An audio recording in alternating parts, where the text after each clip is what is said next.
Chapter 42. Last days with my Guru, Guruji. I am glad to find you alone this morning.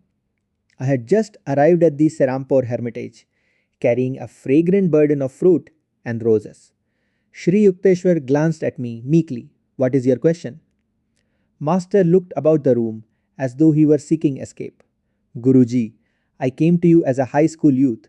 Now I am a grown man, even with a grey hair or two. Though you have showered me with silent affection from the first hour to this, do you realize that? Once only on the day of meeting have you ever said, I love you? I looked at him pleadingly. Master lowered his gaze. Yogananda, must I bring out into the cold realms of speech the warm sentiments best guarded by the wordless heart? Guruji, I know you love me, but my mortal ears ache to hear you say so. Be it as you wish, during my married life, I often yearned for a son to train in the yogic path. But when you came into my life, I was content. In you, I have found my son. Two clear teardrops stood in Sri Yukteswar's eyes. Yogananda, I love you always. Your answer is my passport to heaven. I felt a weight lift from my heart, dissolved forever at his words. Often had I wondered at his silence, realizing that he was unemotional and self contained, yet sometimes I feared I had been unsuccessful in fully satisfying him. His was a strange nature, never utterly to be known, a nature deep and still, unfathomable to the outer world, whose values he had long transcended. A few days later, when I spoke before a huge audience at Albert Hall in Calcutta, Sri Yukteswar consented to sit beside me on the platform with the Maharaja of Santosh and the Mayor of Calcutta. Though Master made no remark to me, I glanced at him from time to time during my address and thought I detected a pleased twinkle in his eyes. Then came a talk before the alumni of Serampore College. As I gazed upon my old classmates, and as they gazed on their own mad monk, tears of joy showed unashamedly. My silver tongued professor of philosophy, Dr. Goshal, came forward to greet me, all our past misunderstandings dissolved by the alchemist's time. A winter solstice festival was celebrated at the end of December. In the Serampore Hermitage, as always, Sri Yukteswar's disciples gathered from far and near. Devotional sankirtans, solos in the nectar sweet voice of Christoda, a feast served by young disciples. Master's profoundly moving discourse under the stars in the thronged courtyard of the ashram memories, joyous festivals of years long past. Tonight, however, there was to be a new feature. Yogananda, please address the assemblage in English. Master's eyes were twinkling as he made this doubly unusual request. Was he thinking of the shipboard predicament that had preceded my first lecture in English? I told the story to my audience of brother, disciples, ending with a fervent tribute to our Guru. His omnipresent guidance was with me not alone on the ocean. Steamer, I concluded, but daily throughout my 15 years in the vast and hospitable land of America. After the guests had departed, Sri Yukteswar called me to the same bedroom where once only, after a festival of my early years, I had been permitted to sleep on his wooden bed. Tonight my Guru was sitting there quietly, a semicircle of disciples at his feet. He smiled as I quickly entered the room. Yogananda, are you leaving now for Calcutta? Please return here tomorrow. I have certain things to tell you. The next afternoon, with a few simple words of blessing, Sri Yukteswar bestowed on me the further monastic title of Paramahansa. It now formally supersedes your former title of Swami, he said as I knelt before him. With a silent chuckle, I thought of the struggle which my American students would undergo over the pronunciation of Paramahansaji. My task on earth is now finished. You must carry on, Master spoke quietly, his eyes calm and gentle. My heart was palpitating in fear. Please send someone to take charge of our ashram at Puri, Sri Yukteswar went on. I leave everything in your hands. You will be able to successfully sail the boat of your life and that of the organization to the divine shores. In tears, I was embracing his feet. He rose and blessed me endearingly. The following day, I summoned from Ranchi a disciple, Swami Sabananda, and sent him to Puri to assume the hermitage duties. Later, my guru discussed with me the legal details of settling his estate. He was anxious to prevent the possibility of litigation by relatives after his death for possession of his two hermitages and other properties, which he wished to be deeded over solely for charitable purposes. Arrangements were recently made for Master to visit Kidarpur, but he failed to go. Amulaya Babu, a brother disciple, made this remark to me one afternoon. I felt a cold wave of premonition to my pressing inquiries. Sri Yukteswar only replied, I shall go to Kidarpur no more. For a moment, Master trembled like a frightened child. Attachment to bodily residence, springing up of its own nature. Patanjali wrote, is present in slight degree even in great saints. In some of his discourses on death, my guru had been wont to add, just as a long caged bird hesitates to leave its accustomed home when the door is opened.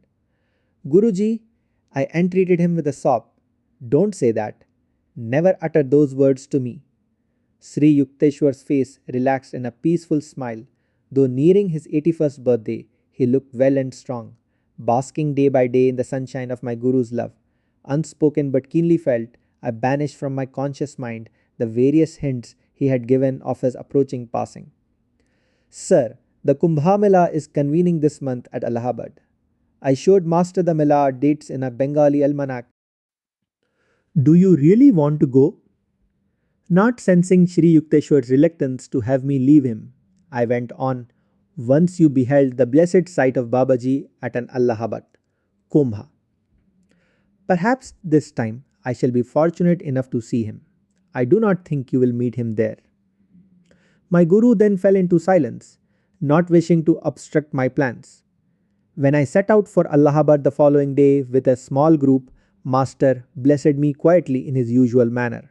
Apparently, I was remaining oblivious to implications in Sri Yukteswar's attitude, because the Lord wished to spare me the experience of being forced helplessly to witness my Guru's passing. It has always happened in my life that at the death of those dearly beloved by me, God has compassionately arranged that I be distant from the scene. Our party reached the Kumbh Mela on January 23, 1936. The surging crowd of nearly 2 million persons was an impressive sight, even an overwhelming one. The peculiar genius of the Indian people is the reverence innate in even the lowliest peasant for the worth of the spirit, and for the monks and sadhus who have forsaken worldlities to seek a diviner anchorage. Impostors and hypocrites there are indeed, but India respects all for the sake of the few who illumine the whole land with supernal blessings. Westerners who were viewing the vast spectacle had a unique opportunity to feel the pulse of the land, the spiritual ardor to which India owes her quenchless vitality before the blows of time. The first day was spent by our group in sheer staring. Here were countless bathers dipping in the holy river for remission of sins. There we saw solemn rituals of worship. Yonder were devotional offerings being strewn at the dusty feet of saints. A turn of our heads, and a line of elephants, caparisoned horses, and slow paced Rajputana camels filed by, or a quaint religious parade of naked sadhus, waving sceptres of gold and silver, or flags and streamers of silken velvet. Anchorites wearing only loin cloths sat quietly in little groups, their bodies besmeared with the ashes that protect them from the heat and cold. The spiritual eye was vividly represented on their foreheads by a single spot of sandalwood paste. Shaven headed swamis appeared by the thousands, ochre robed and carrying their bamboo staff and begging bowl. Their faces beamed with the renunciate's peace as they walked about or held philosophical discussions with disciples. Here and there, under the trees, around huge piles of burning logs, were picturesque sadhus, their hair braided and massed in coils on top of their heads. Some wore beards several feet in length, curled and tied in a knot. They meditated quietly or extended their hands in blessing to the passing throng beggars, maharajas on elephants, women in multicolored saris, their bangles and anklets, tinkling Fakirs with thin arms held grotesquely aloft, brahmacharis carrying meditation, elbow props, humble sages whose solemnity hid an inner bliss.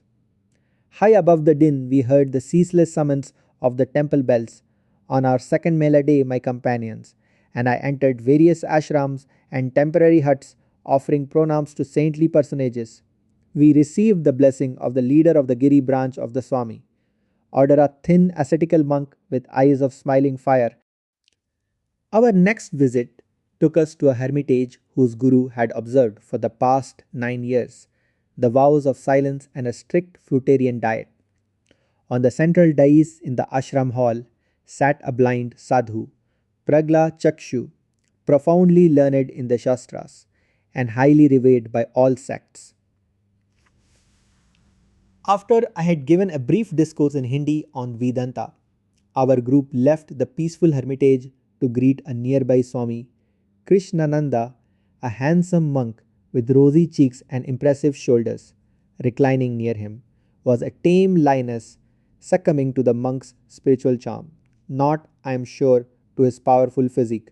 The jungle animal refuses all meat in favor of rice and milk. The Swami has taught the tawny head beast to utter Om in a deep, attractive growl, a cat devotee. Our next encounter, an interview with a learned young sadhu, is well described in Mr. Wright's sparkling travel diary. We rode in the ford across the very low Ganges on a creaking pontoon bridge, crawling snack alike through the crowds and over narrow, twisting lanes, passing the site on the river bank, which Yoganandaji pointed out to me as the meeting place of Babaji and Sri Yukteswarji. Alighting from the car a short time later, we walked some distance through the thickening smoke of the sadhu's fires and over the slippery sands to reach a cluster of tiny, very modest mud and straw huts. We halted in front of one of these insignificant temporary dwellings with a pygmy doorless entrance, the shelter of Karapati, a young wandering sadhu noted for his exceptional intelligence. There he sat, cross legged on a pile of straw, his only covering and incidentally his only possession being an ochre cloth draped over his shoulders.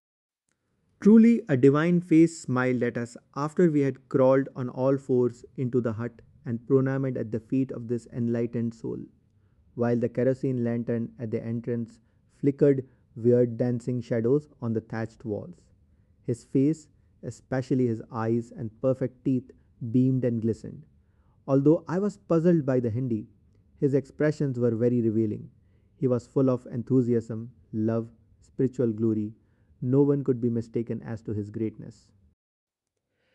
Imagine the happy life of one unattached to the material world, free of the clothing problem, free of food craving, never begging, never touching cooked food except on alternate days, never carrying a begging bowl, free of all money entanglements, never handling money, never storing things away, always trusting in God, free of transportation worries, never riding in vehicles but always walking on the banks of the sacred rivers, never remaining in one place longer than a week in order to avoid any growth of attachment.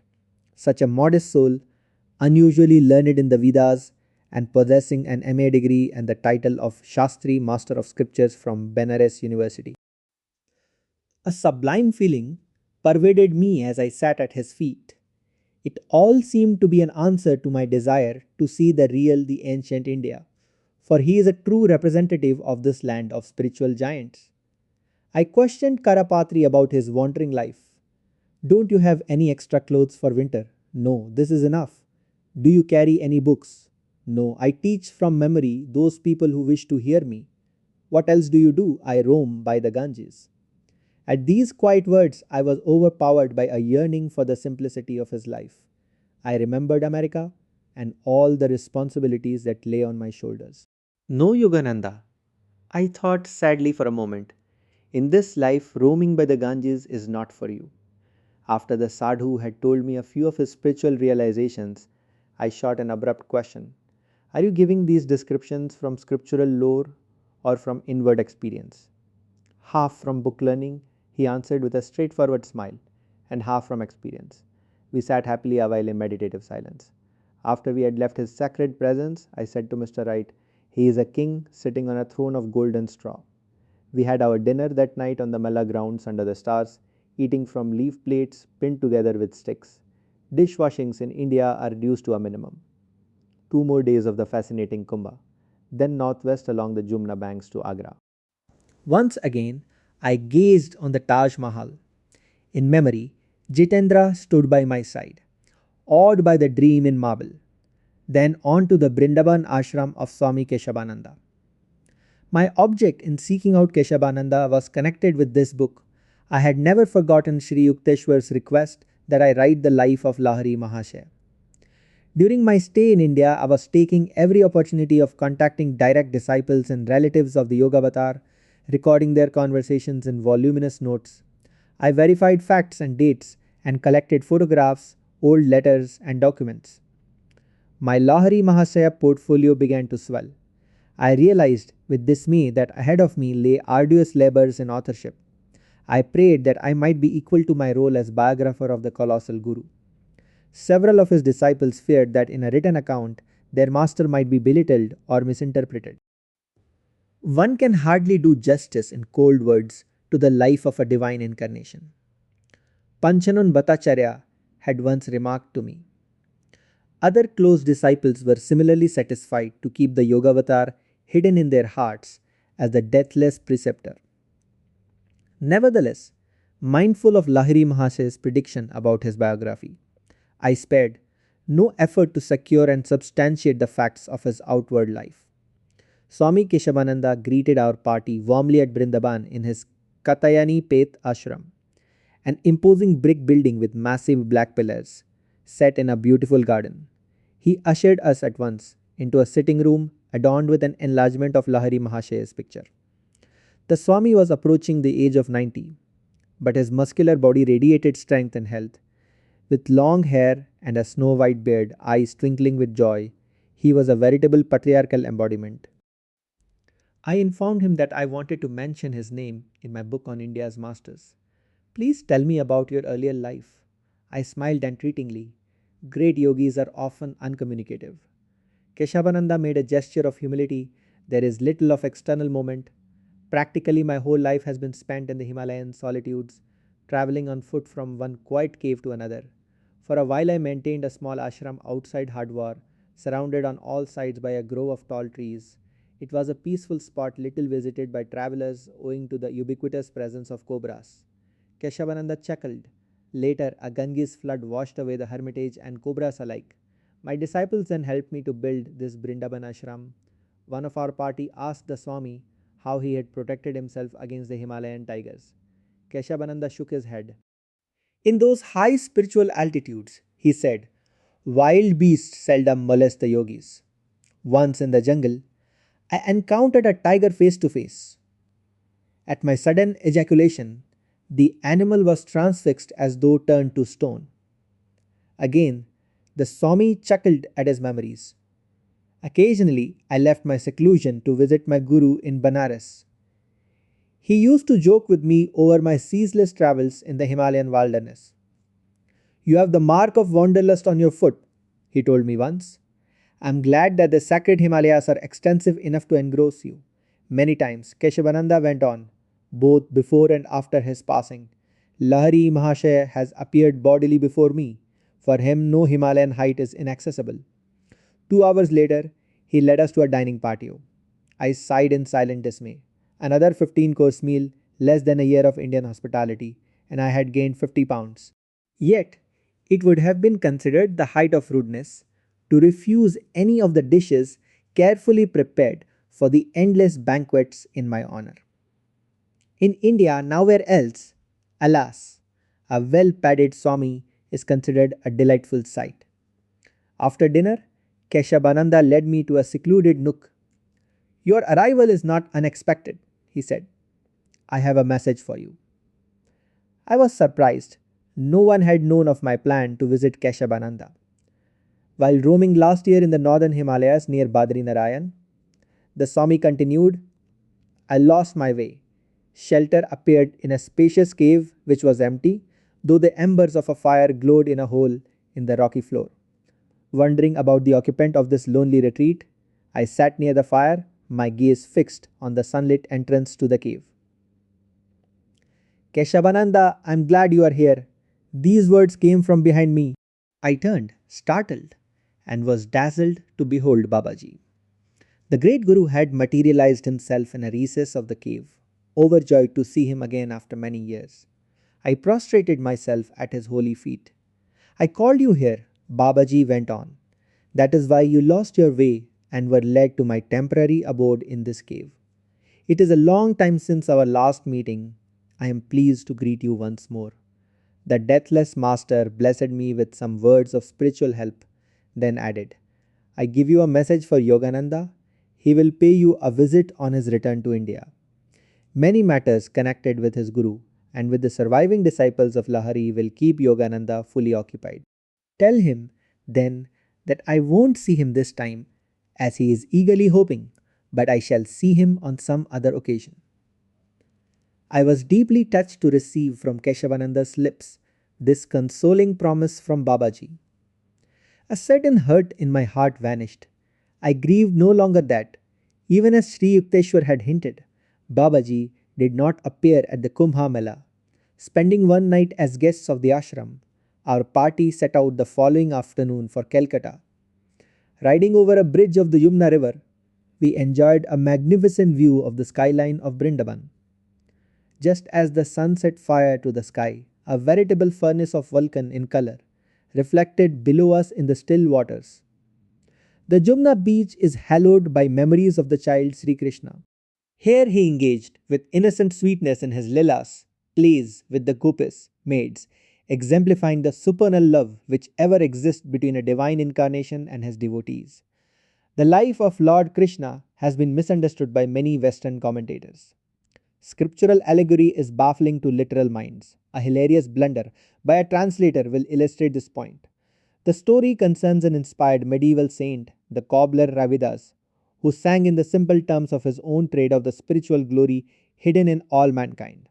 Under the vast vault of blue lies the divinity clothed in hide. One turns aside to hide a smile on hearing the pedestrian interpretation given to Ravidas' poem by a Western writer. He afterwards built a hut, set up in it an idol which he made from a hide, and applied himself to its worship. Ravidas was a brother disciple of the great Kabir.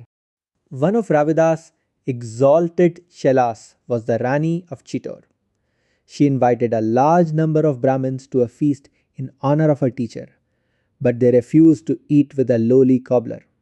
As they sat down in dignified aloofness to eat their own uncontaminated meal, lo, each Brahmin found at his side the form of Ravidas. This mass vision accomplished a widespread spiritual revival in Chittor. In a few days, our little group reached Calcutta eager to see Sri Yukteswar. I was disappointed to hear that he had left Serampore and was now in Puri, about 300 miles to the south. Come to Puri Ashram at once. This telegram was sent on March 8th by a brother disciple to Atul Chandra Roy Chowdhury, one of Master's Chelas in Calcutta. News of the message reached my ears, anguished at its implications. I dropped to my knees and implored God that my Guru's life be spared. As I was about to leave Father's home for the train, a divine voice spoke within. Do not go to Puri tonight. Thy prayer cannot be granted.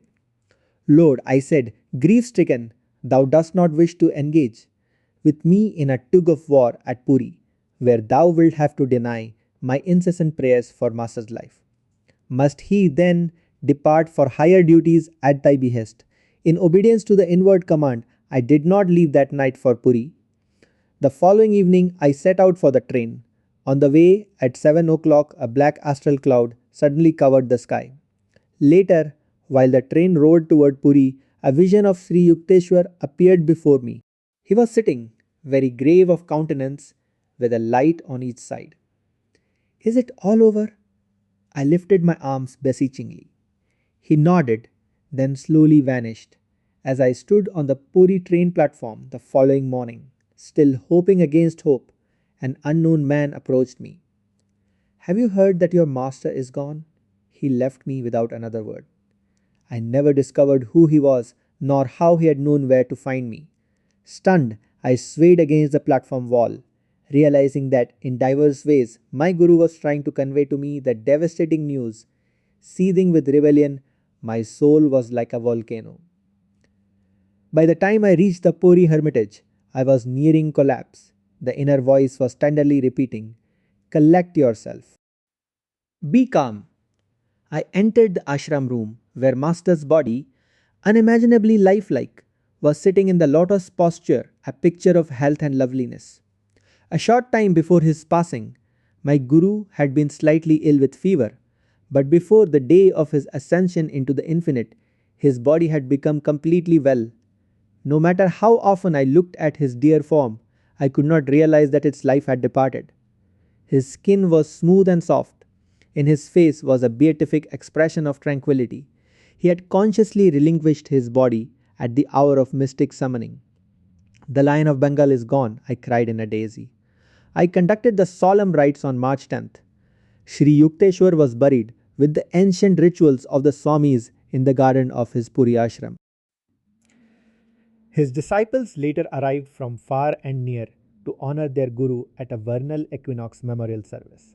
The Amrita Bazar Patrika, leading newspaper of Calcutta, carried his picture and the following report. The death Handara ceremony for Srimat Swami Sri Yukteswar Giri Maharaj, aged 81, took place at Puri on March 21. Many disciples came down to Puri for the rites. One of the greatest expounders of the Bhagavad Gita, Swami Maharaj, was a great disciple of Yogiraj Sri Shyama Charan Lahiri Mahashaya of Benares. Swami Maharaj was the founder of several Yogoda Satsanga, self-realization fellowship centers in India, and was the great inspiration behind the yoga movement which was carried to the West. By Swami Yogananda, his principal disciple, it was Sri Yukteswar Ji's prophetic powers and deep realization that inspired Swami Yogananda to cross the oceans and spread in America the message of the masters of India. His interpretations of the Bhagavad Gita and other scriptures testify to the depth of Sri Yukteswar Ji's command of the philosophy, both Eastern and Western, and remain as an eye-opener for the unity between Orient and Occident. As he believed in the unity of all religious faiths, Sri Yukteswar Maharaj established Sadhu Sabha, Society of Saints, with the cooperation of leaders of various sects and faiths for the inculcation of a scientific spirit in religion. At the time of his demise, he nominated Swami Yogananda, his successor, as the president of Sadhu Sabha. India is really poorer today by the passing of such a great man. May all fortunate enough to have come near him inculcate in themselves the true spirit of India's culture and sadhana, which was personified in him. I returned to Calcutta, not trusting myself as yet to go to the Serampore hermitage with its sacred memories. I summoned Prafulla Sri Yukteswar's little disciple in Serampore and made arrangements for him to enter the Ranchi school.